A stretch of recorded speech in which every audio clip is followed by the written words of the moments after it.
Praise the Lord. கர்த்தருக்கு ஸ்தோத்திரம். கர்த்தருடைய நாமம் மகிமைப்படுவதாக. ஆமென். ஹல்லேலூயா.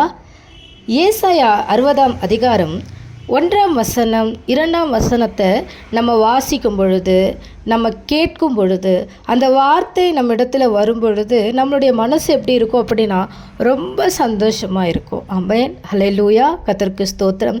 எழும்பி பிரகாசி, உன் ஒளி வந்தது, கர்த்தருடைய மகிமை உன்மேல் உதித்தது. ஆமென். ஹல்லேலூயா. இது எழும்ப வேண்டிய காலகட்டம். கர்த்தருக்கு ஸ்தோத்திரம். கர்த்தருடைய நாமம் மகிமைப்படுவதாக. இந்த வசனத்தில் பாருங்களேன், ஆனாலும் உன்மேல் கர்த்தர் உதிப்பார். அது என்ன ஆனாலும்? கர்த்தருக்கு ஸ்தோத்திரம். இந்த ஆனாலும் அப்படிங்கிற வார்த்தை ரொம்ப முக்கியம். ஏன் அப்படின்னா, இதோ இருள் பூமியை, காரிருள் ஜனங்களையும் மூடும். ஆண்டவரோட வார்த்தை சத்தியமுள்ள வார்த்தை. கர்த்தருக்கு ஸ்தோத்திரம். இருள் என்ன பண்ணுமா? பூமியை மூடுமா. காரிருள் என்ன பண்ணுமா? ஜனங்களை மூடுமா. கர்த்தருக்கு ஸ்தோத்திரம்.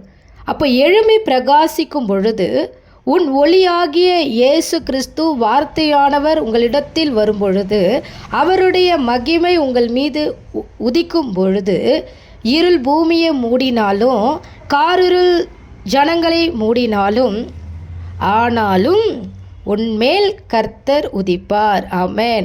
உங்கள் மேல் அப்படின்னு வார்த்தை சொல்லப்படலை. உன்மேல் கர்த்தர் உதிப்பார்.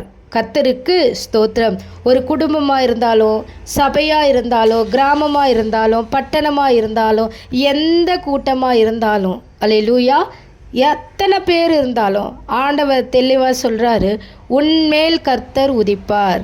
ஜனங்களை காரிருள் மூடும் பொழுதும் உன்மேல் கர்த்தர் உதிப்பார். அதற்கு செய்ய வேண்டியது எழும்ப வேண்டும். ஆமென். ஹல்லேலூயா. கர்த்தருக்கு ஸ்தோத்திரம்.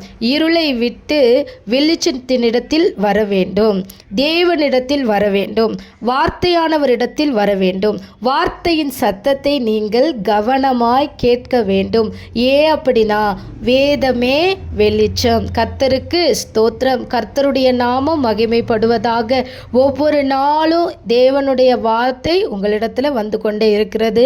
கர்த்தருக்கு ஸ்தோத்திரம். அது ஏன் அப்படின்னா, ஒவ்வொரு நாளும் நீங்கள் தேவனுடைய ராஜ்யத்தை தேடணும். ஒவ்வொரு நாளும் நீங்கள் வேதத்தை வாசிக்கணும், தியானிக்கணும், கை கொள்ளணும். கர்த்தருக்கு ஸ்தோத்திரம். கர்த்தருடைய நாமம் மகிமைப்படுவதாக.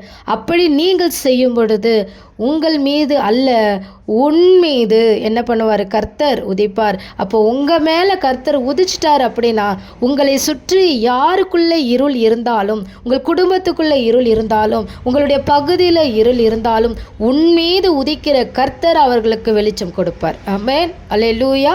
கர்த்தருக்கு ஸ்தோத்திரம். நிறைய பேரை பார்த்தோம் அப்படின்னா, என் குடும்பத்தில் இருக்கிறவங்களை அவங்களோட பெயர்களை சொல்லி, அவங்களுடைய ஸ்தானங்களை சொல்லி, அவங்க ரட்சிக்கப்படலை, அவங்க தேவனை அறிய மாட்டேங்கிறாங்க, அவங்க தேவன்கிட்ட வரமாட்டேங்கிறாங்க அப்படின்னு சொல்லி மற்றவர்களை குறை சொல்லி கொண்டே இருக்கிறவர்களுக்கு தேவன் தெளிவாய் சொல்லுகிறார், உன்மேல் கர்த்தர் உதிப்பார். ஆமென். ஹல்லேலூயா.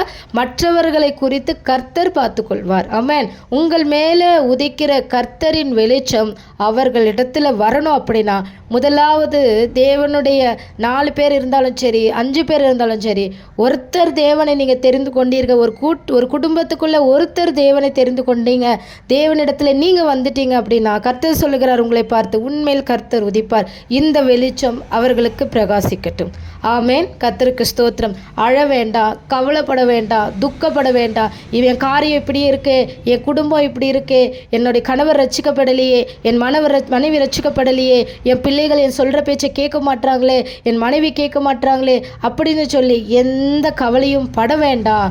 ஆண்டவர் சொல்றார், உன்மேல் கர்த்தர் உதிப்பார். உன்மேல் உதிக்கிற அந்த வெளிச்சம் அவர்களை பிரகாசிக்க செய்யும். கர்த்தருக்கு ஸ்தோத்திரம். அப்போ நீங்க ஆண்டவருடைய பாதத்தில் உட்காரும் பொழுது, நீங்கள் தேவனிடத்தில் உங்களை தாழ்த்தும் பொழுது, நீங்கள் வார்த்தைக்கு உங்களை ஒப்பு கொடுக்கும் பொழுது, உங்கள் குடும்பம் ஆசீர்வாதமாக மாறும் என்பதில் ஒரு சந்தேகமும் இல்லை.